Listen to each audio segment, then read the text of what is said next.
Tell me, does this look America first to you? On April 5th, the Israeli military dropped a bomb on a school in Deir al-Balah. Let me show you the footage from this. This is terrible what has gone on here. A lot of children were killed in this.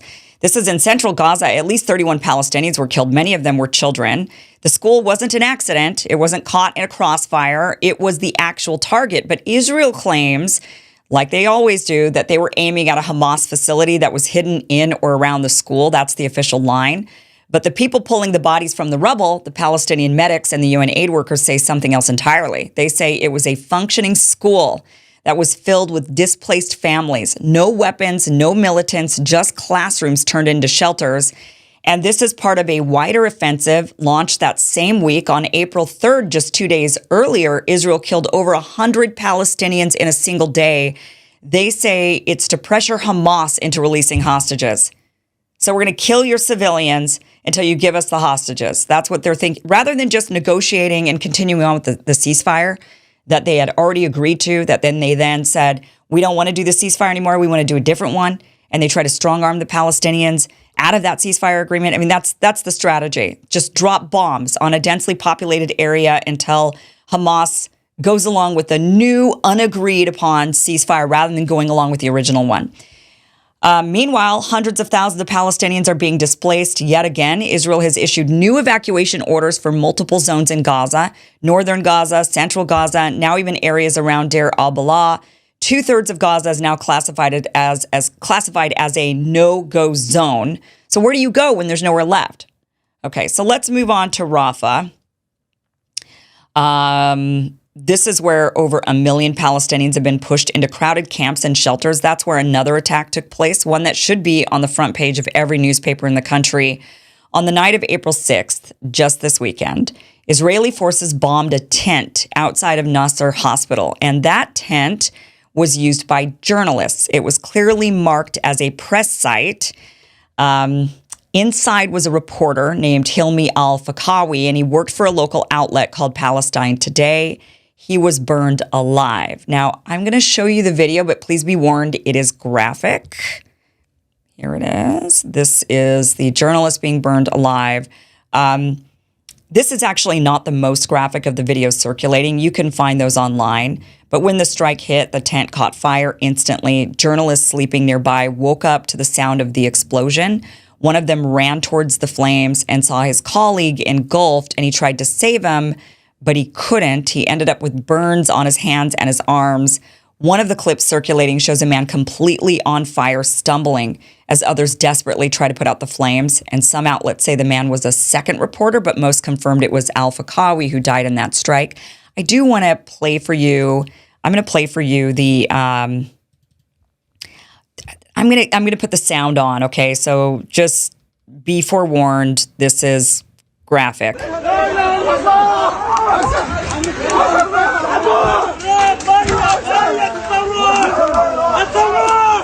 Okay, so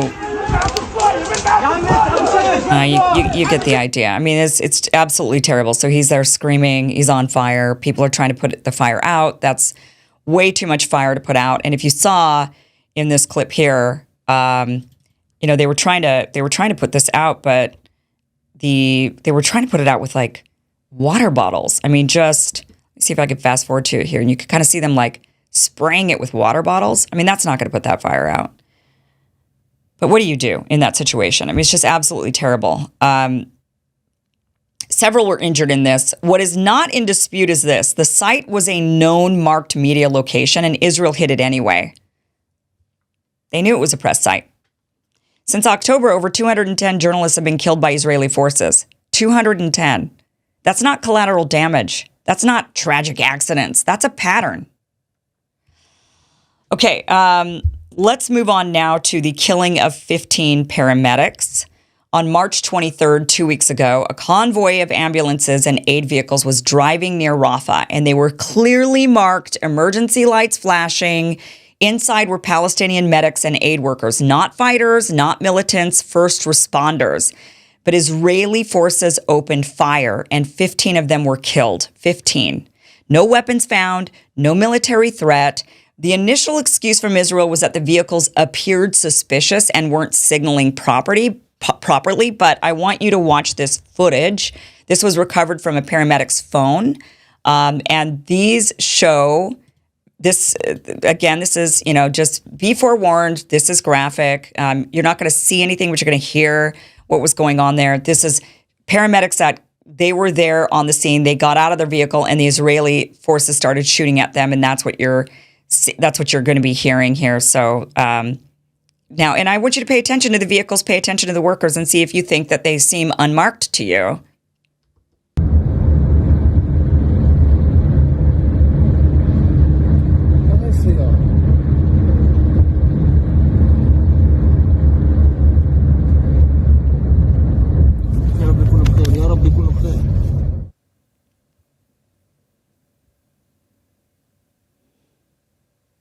هي مرمي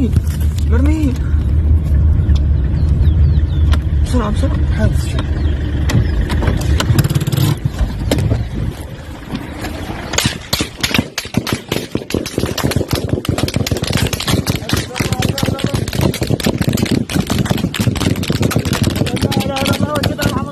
Yeah, so those vehicles were clearly marked. The aid workers were clearly marked. Those who got out of that car were killed. Other paramedics showed up later on and were able to recover the cell phone footage. I mean, this was clearly marked. These were not suspicious vehicles. The lights were flashing. They were obviously aid workers. So when this video came out, what happened? Israel changed its story. And now they say, well, it was a mistake. It was an error. And they're investigating themselves. So imagine if any other country had done this, if they had killed medics, bombed a school, burned a journalist alive, what would our response be? Sanctions, UN resolutions, probably worse. But because it's Israel, we say nothing. We send more weapons. We write more checks. And while this is happening, got to show you this as well. Trump, he is expanding the war elsewhere. We're seeing that with Yemen. We're now apparently at war in Yemen without ever declaring it. The America First End All Wars presidency. On April 5th, the same day as the school bombing in Gaza, Trump posted this video on social media showing a drone strike in Yemen. Here's the video. So he posts this and he brags about this, by the way, on social media. Like, we got him. Okay. So there you saw the circle. You saw them. Let's go back so you could kind of see. So this is the group and got him. Okay. So he bragged about this. He said it killed a group of Houthi militants gathered in the open, planning an attack. And you could see the dozens of people standing in a boat-shaped formation. Then you see the explosion. Afterward, all that's left is a crater and 2 burned-out vehicles. There's no visible weapons. If you look at this, are there rockets? Do you see any visible weapons there? You don't see any gear. You don't see any weapons. So that's where the story gets murky.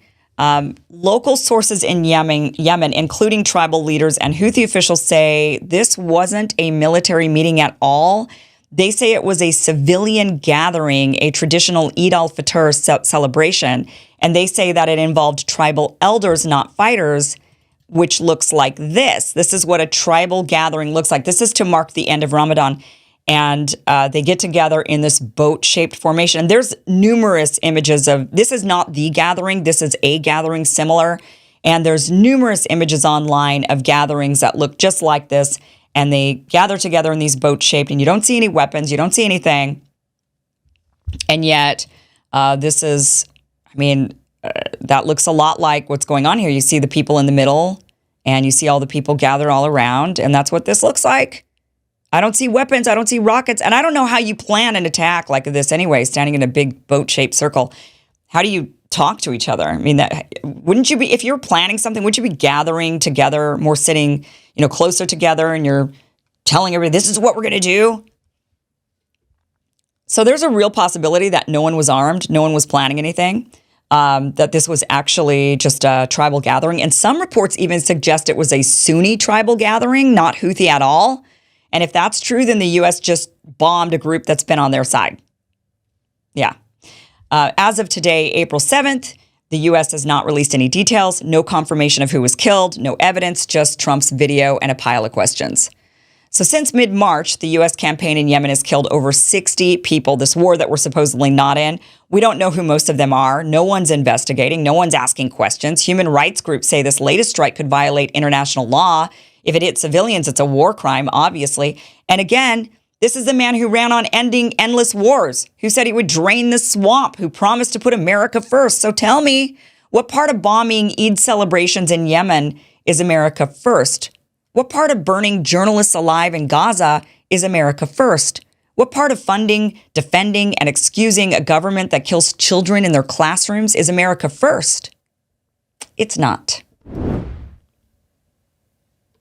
Thanks for watching this clip from the full Kim Iversen Show. You can check out the full show every Monday through Friday, 2 p.m. Pacific, 5 p.m. Eastern. Just head to KimIversonShow.com. It's a full hour-long live stream. See you guys there.